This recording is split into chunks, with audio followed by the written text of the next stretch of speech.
bigla na lang nangangagat habang pinipet niyo sila.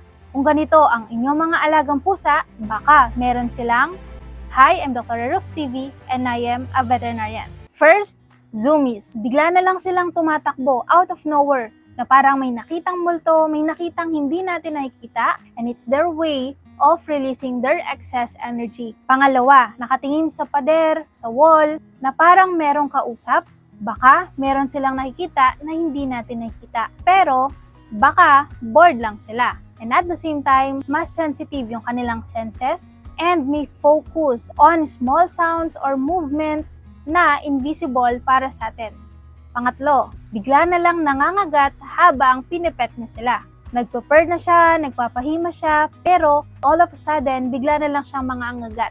This is called petting-induced aggression. At common yan sa mga overstimulated cats. Indication na tama na daw, stop na. And nagtatakip ng kanilang food bowl. Yang pagtatakip na yan ay instinct yan sa kanila para silang mga lion sa wild.